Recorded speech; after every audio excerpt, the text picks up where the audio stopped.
Welcome to the British Home Front in the First World War.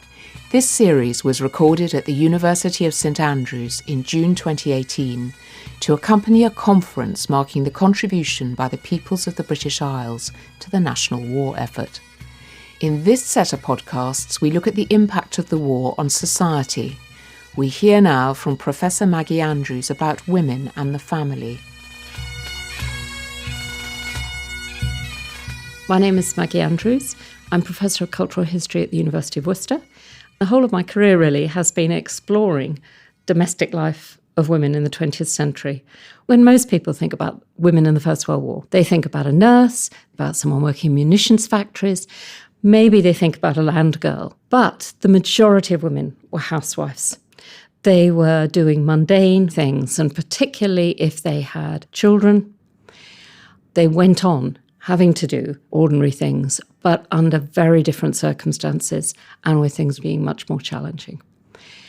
One needs to think about the home and the family as quite a finely tuned unit. Working class households, in order to survive, they had all sorts of different ways in which they earned money, all sorts of different ways in which they saved and spent that money.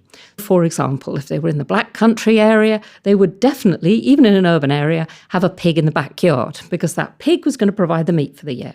They might have chickens, they might have fruit and vegetables, the women might do outwork, maybe glove making if they were in the Worcestershire area, they might take in washing. A man's salary in terms of the father, and in many households, the children's wages were very important because most children are leaving school at the age of 12 and 13. All those contributed to the household surviving. Then war comes along, and slowly but steadily, you get all sorts of new challenges. So you get men joining up.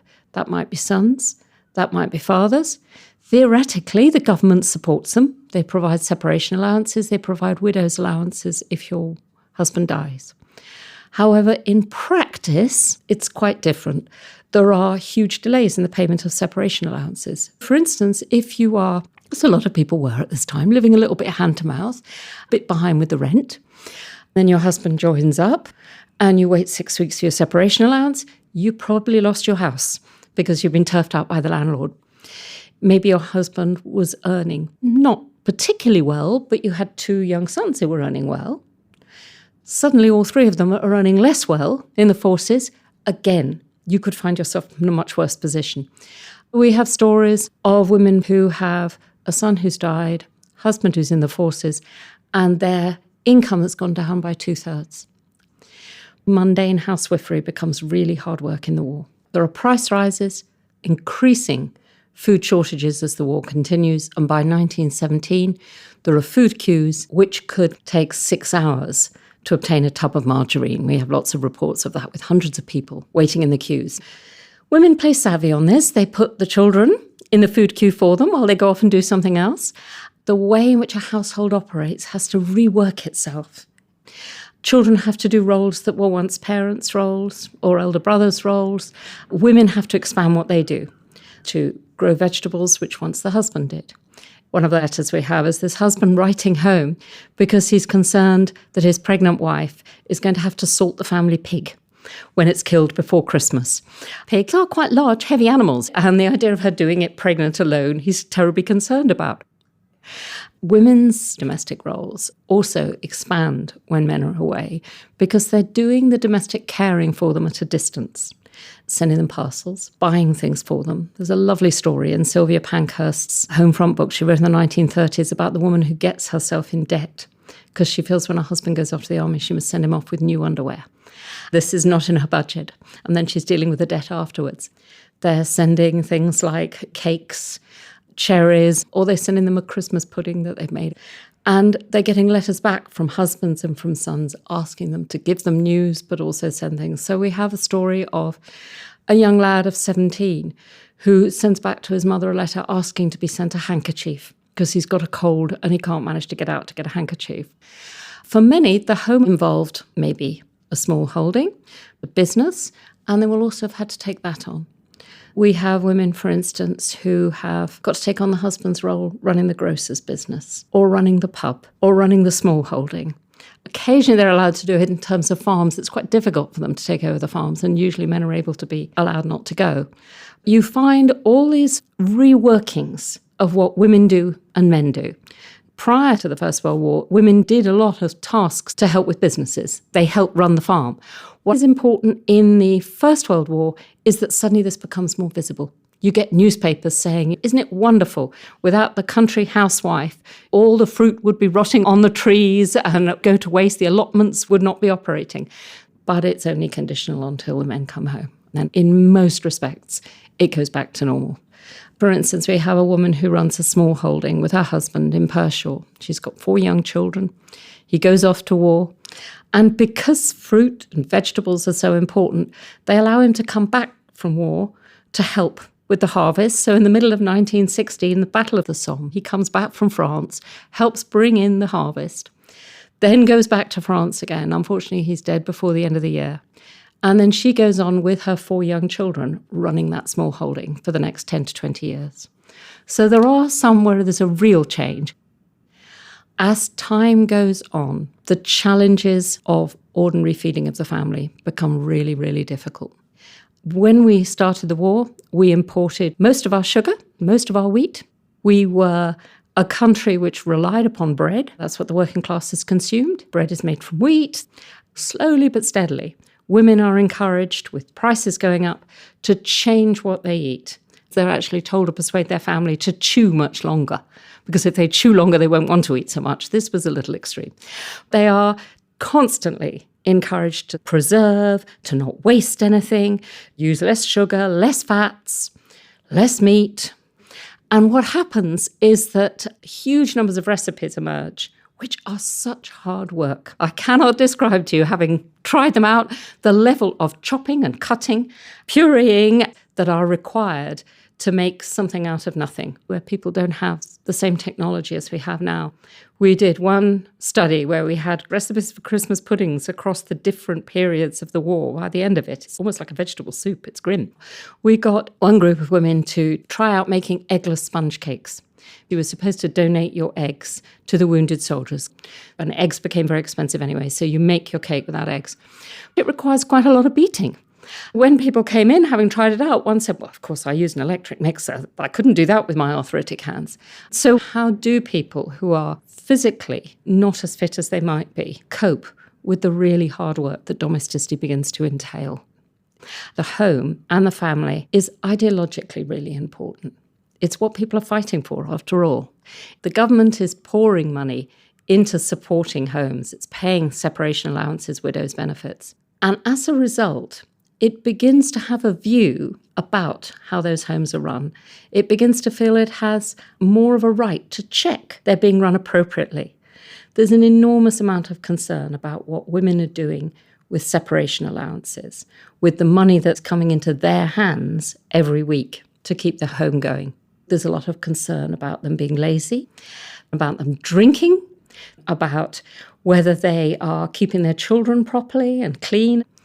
More and more people begin to take a role in surveying and governing what goes on in the household.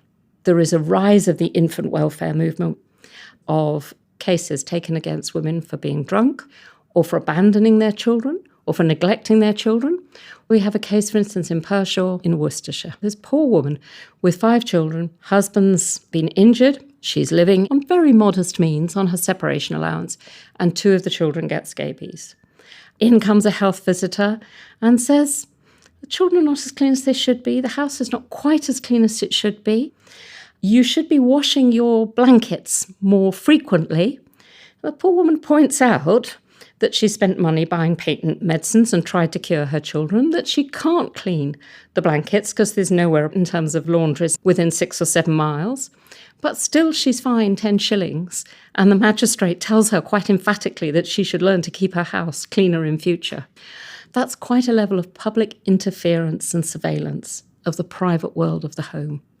The concern about infant mortality and children's welfare is, at one level, a response to the appalling infant mortality there is. In 1915, it's more dangerous to be a child in the slums of London than it is to be on the Western Front. And that's very linked to poverty. But infant welfare is something which women of all sorts of different political persuasions can get behind. Quite imperialist suffrage campaigners like Millicent Fawcett, who led the National Union of Women's Suffrage Societies, support infant welfare. This is the most important job women can do, she says. Women who are quite communist and pacifist in their leaning, like Sylvia Pankhurst. Women who have opposed the suffrage, and there were really quite a lot of them. This is something that women can come together around.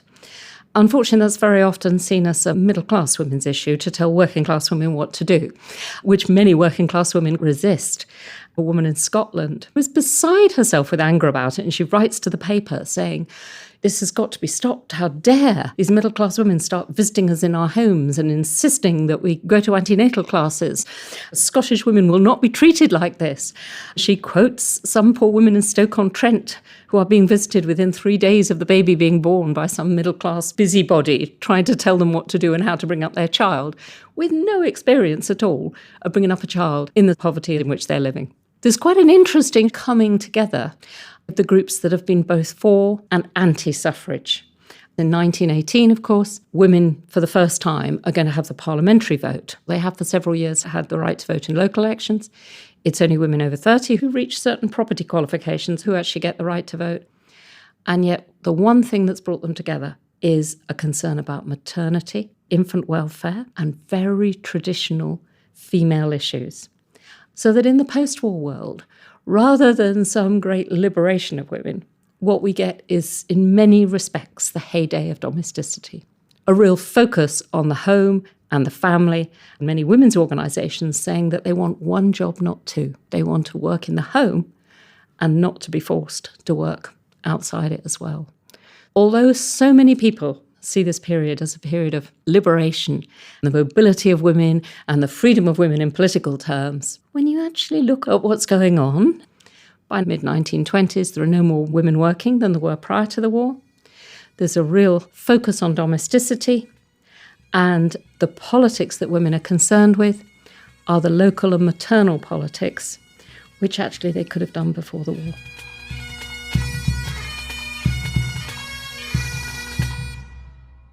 That was Professor Maggie Andrews on women and the family.